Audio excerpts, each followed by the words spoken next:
So today I'm taking a journey into my past in Pokemon itself. And in this journey, I hope to find many great things, the remnants of my childhood. And so I'm bringing you guys along. I'm real excited, I'm not gonna lie. It's great. We're gonna start with some of my first Pokemon experiences. Talk about where I come from in the series. So, not really much else to say, just enjoy. In order to talk about some of my earliest Pokemon experiences, it's time to get into some earlier life experiences. This door goes to my original room. You're gonna have to excuse the dog barking through this. And somewhere in this musical room, which I switched places with this maybe about a year or two ago, holds the kind of thing I'm looking for.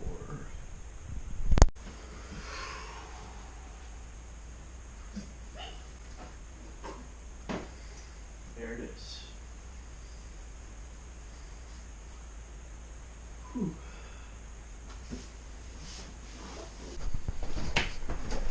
Here it is. The Pikachu plush. One of the oldest things I own.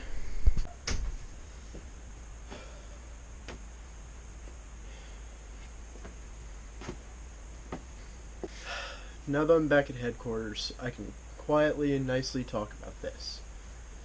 So, back when I was a kid, just almost all the time, I would be opening Pokemon cards from base set 2, Jungle, Fossil, and just all the really old packs that you can probably remember yourself if you're old as I am. And it was always such a good time. And I just remember loving it to death. I remember everything about everything. I remember going to Walmart when I was a kid and begging Mom and Dad for a pack every time they'd come around.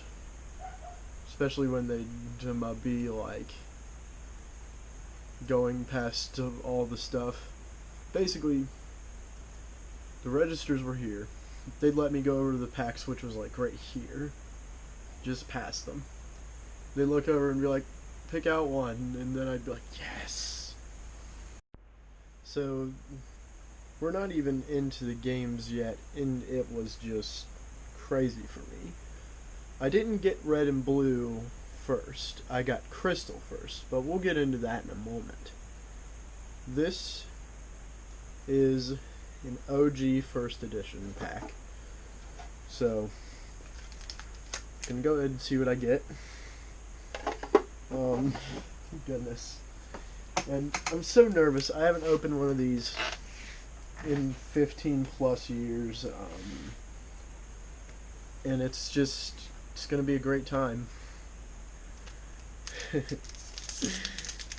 Oh man.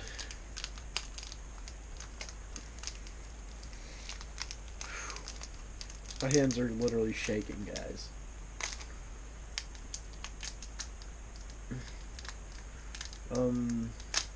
It's kind of weird to be breaking kind of a third, fourth wall kind of thing, but alright, so I've got it open. This is gonna be so weird. So, XY Evolutions has a lot of the cards that you can find in the set, but this is what it used to be like.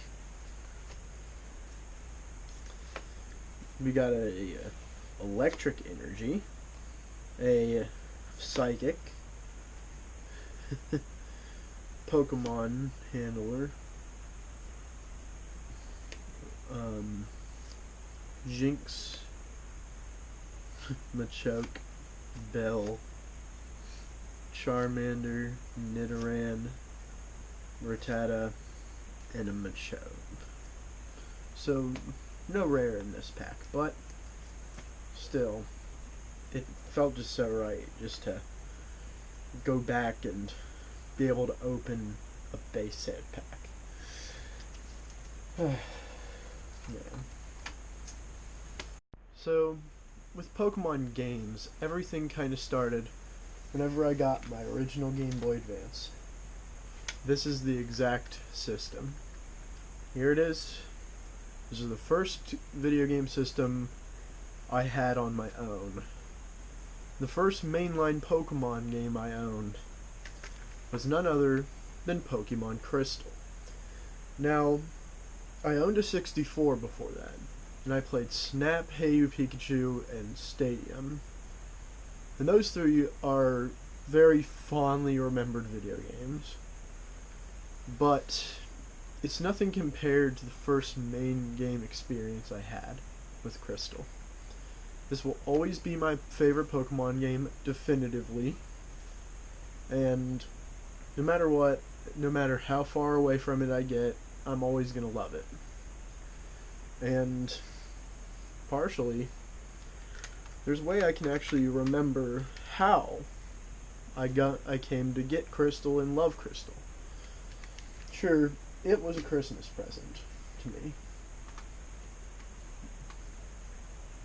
So, it was back in a time where I couldn't afford things for myself. I was a kid, obviously. We all have those stories where we save up like a lot of money and stuff. And this is at a time where, like, we didn't really have to save money. Mom and Dad were always good about just kind of being like, what do you want? And we'll wait until we can get it for you. And that was kind of how they paid us. It was me and my brother would always actually just kind of get what we need first and what we want second. And so I got the Game Boy Advance, Pokemon Crystal, and a game called Quirk, which was such a good video game too. But however, I didn't read about Quirk first. What really got me into Pokemon Crystal was this. This was the thing that made me want Pokemon games, was I saw this cover. It hyped me up. I had missed Gold and Silver, and Red and Blue and Yellow. So those 5 games were off the table for me at the moment. I really wanted the latest Pokemon game if I was going to get into it, so this is what I got. I picked this up off the shelf like so many times I can't even fathom how many times. I never wanted this exact issue of Nintendo Power back when I was a kid.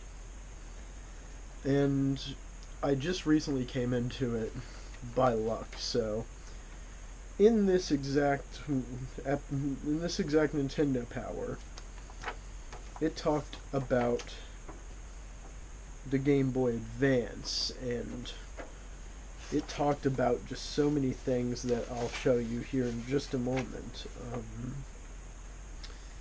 So among the pages that you see here, although they are a little bit out of shape because there's obviously not a new magazine or anything, holds what I presented myself as a kid as probably the most beautiful thing I've ever seen. I remember getting hyped up about Pokemon Crystal from this exact image right here.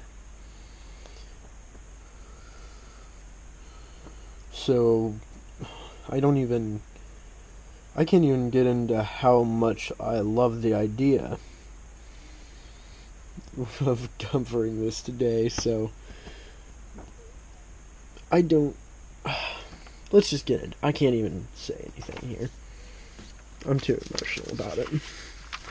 So if we move to the next page, actually let me grab, okay, on page 92, welcome to the Poke Center. This is a part of this magazine where I really started to get really hyped about everything that's considered part of Crystal. There's so many things about it that I loved. First of all, it was much better than any other Pokemon game I'd ever seen. It had a lot of beautiful artwork by Ken Sugimori, which he's the first name I recognized from an extreme perspective. I remember his name back when I was basically consciously thinking. Ken Sugimori did a lot of the early Pokemon artwork. And like this Espeon, all the Pokemon you see right now was drawn by Ken Sugimori. And I loved it. So, crazy enough, it was actually around the third Pokemon movie. As a matter of fact, hey, there's a picture of the premiere of Pokemon, the movie 3. Oh man. Whew. This whole entire thing is just giving me cold chills. Boy. I know I keep getting a little sidetracked, but it's just so hard to keep focused whenever you're thinking about something this important to you. But now, it's time to talk about something a little more grim. So, obviously, being the raging Pokemon enthusiast that I am, you'd imagine that this is my original Crystal game cartridge. It is. But, as most people will tell you in the stories of their first Pokemon game, it lost its ability to save. As an adult, I do know how to switch them, so what you're seeing right now is a new save battery in there. But, unfortunately, there's no save attached to it. But let's move on to the Ruby, Sapphire, and Emerald era. Now, I'm going to brush over Ruby and Sapphire for now, because I kind of want to keep this in Kanto and Johto. I want to keep this to the first 2 games if I can, because that's where I started. But that doesn't mean we can't go farther down the Pokemon game line, because there is one game that kind of sets a loophole. Fire Red. What I am holding right now is the oldest Pokemon game I own that has a save still. This is my original save from when I got the game. I'd like to say it was almost 14 years ago now. Now, fortunately, this one has a happy ending attached to it that I eventually got. It's backed up. I just did that today. I'm really excited. It's on my computer now. It's going to be there forever now. I'm going to store it in 50,000 places so I don't ever lose it. But as of now, we are going to move over to the video game side of things. And we're going to talk briefly about Crystal, and then we're going to explore my original save file. So the first game we're going to be talking about is Pokemon Crystal. As I said, this was my first game as a child. This game has an annoyingly long intro compared to the other ones. So if you're here for a quick jump in, it does have a little bit of problems with that, as you have to do a fetch quest that's even longer than the original fetch quest. Of course, that is the same way for both Gold, Silver, and Crystal, so it's not the only one who does this. It seems like the farther along we go in Pokemon games, the worse it gets. The worst one about it, if you ask me, is Sun and Moon, but we'll not talk about that for now. Because this is about Kanto in Johto, which is where I started my journey. So, first of all, I always did love the visuals in this game, even though they aren't too great to look at now. you gotta realize back in the day, this was like the best video game ever when it comes to graphic technology. Well, maybe I'm just being a lush about it, but no, really, I think it was one of the most beautiful Game Boy games of its time, if not ever back then. Even now, it kind of looks nice, honestly, but it does have a few differences in the way I look at it for now. It's definitely worth another play for me, just because it was just so much fun the first few times that I've done it. But, however, this has also got my favorite starters in it as well, so I'm really excited to pick a new starter. Every time I do it, I pick something different because I like all three. My favorite is Cyndaquil. My second favorite is Totodile. And my third is obviously Chikorita because there's none left, but I don't know. The designs of each of them are so beautiful. Now, as for the storyline, it's actually kind of surprisingly similar to the first game. There is a Team Rocket plot going on. It actually, supposedly, this game takes place at least a year or two after the original, as many things are not as they used to be. For instance, this game would have to take place later because Cinnabar, once you get to Kanto, is actually, like, completely destroyed by the volcano. And that was a pretty cool thing, if you ask me, that they kind of forwarded time in a way. So, I'm not really going to talk much more about this game, just because it's very, very simplistic, and I love it to death. It's great. Boy. What am I doing with this nowadays? Wait, what was I actually... Oh. Thanks for watching, guys. But let's continue on. Now on to the game that I actually wanted to talk about the most, and I was excited to make the trainer for, which is the documentary you're watching. Of course you know that, but however, this is the oldest save file I have that still hasn't died. So let's go ahead and take a look. This is my Pokemon Fire Red save from 14 plus years ago. So I got this around release, so this is going to be a pretty crazy thing. First of all, we're right in front of the Ruby and Sapphire trade thing. Trade machine, I guess we'll call it a trade machine. There's Celio, I think his name is. Yep. What's your favorite kind of Pokemon? Okay, that's kind of cool. But we're here on one island. Not really much to see on my person, of course. We can look at my little trainer card. Now, one thing that strikes me interesting is I never cheated money, but I have just under $500,000, so I was pretty rich. I had a lot of money. Now, there is some cheats going on because my bigger cousin actually used Game Shark on this eventually. And that was pretty cool because I got the whole dex.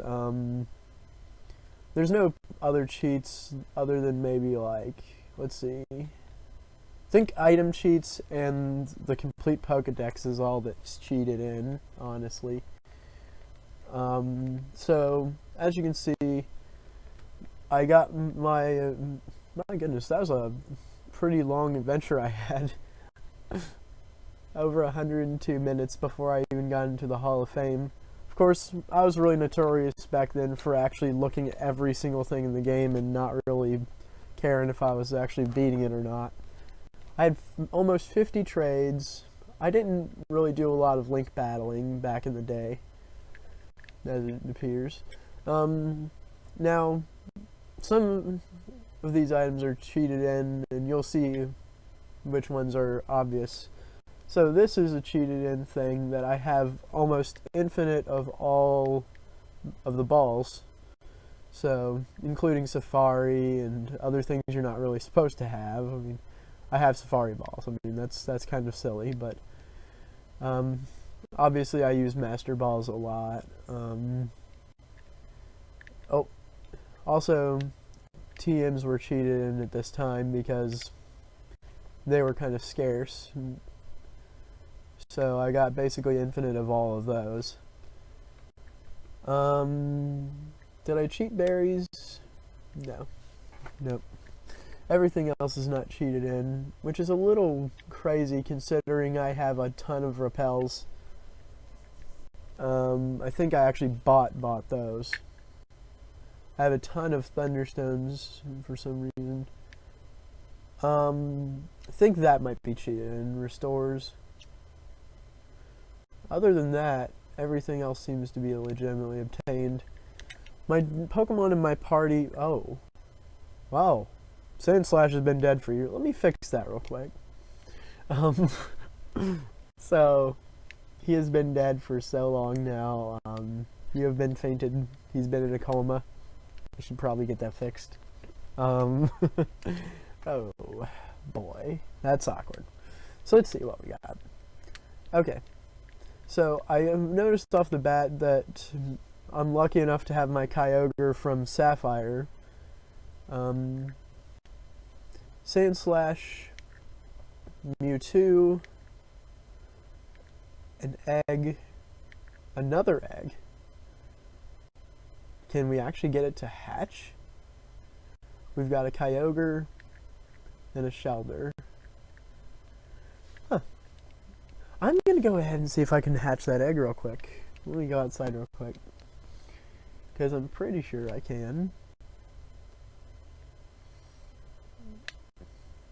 If I can do that, that would be pretty cool on video, I'm going to be honest. Oh boy. So, while I'm actually doing this, I just remember having so many great trades with friends on this. We'll go to my PC here in just a second.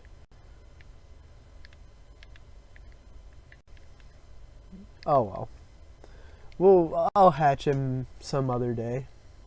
Maybe I'll have a live stream where I actually do some more stuff with this save file. But, however, here is all of my Pokemon from that era that's still around. I migrated up a ton. Almost half of my stuff is migrated up, so you won't see the best of Pokemon in here. I'll gloss over most of these, but if I think something's important, I'll stop on it. I have a lot of Paris, I remember. There's Tyson the Nidoking. That was my brother's name, and I put it on there because I liked my brother, and still do. I love my brother. There's my Zapdos from this save file. I used to be big on breeding, so you might see quite a few bred level 5s. I had a lot of Paris because I was actually farming tiny mushrooms for learning stuff. That day I just got bored. And I caught a Pokemon and saw how many letters it would take before I could fill the thing up. I was going to collect all the unknowns. Don't remember what happened to that. This used to be... I might have migrated a bunch of... Oh, nope, here they are. This used to be a legendary thing, but then it kind of fell apart. Goodness, there isn't a whole lot left here. Oh, wait a minute, is that... Oh man, that Wobbuffet kills me. The sprite. You just have a Safari Ball on. You can have that. You can have that. This was Chiding. You get him standardly... Not holding a Safari Ball, obviously, but you get him for going through the game. There's a lot of cool stuff going on here. I miss a lot of these Pokemon, and I can't wait to migrate them up now that I've actually got this save backed up. I might actually do some cool stuff and, like, hang out on this save every now and then. I feel like it. Well, I think that's just about all I've got to show here. Do I have any deposited items? or any cool stuff like that. What's the mailbox look like? John. There's 2 of them from myself. What have I got? Read. Darn, I got a bad egg. What is inside? I was a very, very different child. Read. Charizard is different from other Pokemon. Wow. It's kind of nice to see that I have mail from myself. It's kind of like a time capsule almost. Well, yeah. I guess this is where I'm going to end the trainer off. I hope you guys enjoyed this kind of documentary-ish thing about my life in Pokemon. If you want to see a sequel where I talk about some more stuff from like Ruby Sapphire and stuff, I'm afraid this is the only save file that is living right now, but however, I can try to recap some of the things I loved about the games if you want to see another one. So, other than that, I hope you enjoyed, and please leave me a way to know if you liked it or not. I'll see you next time.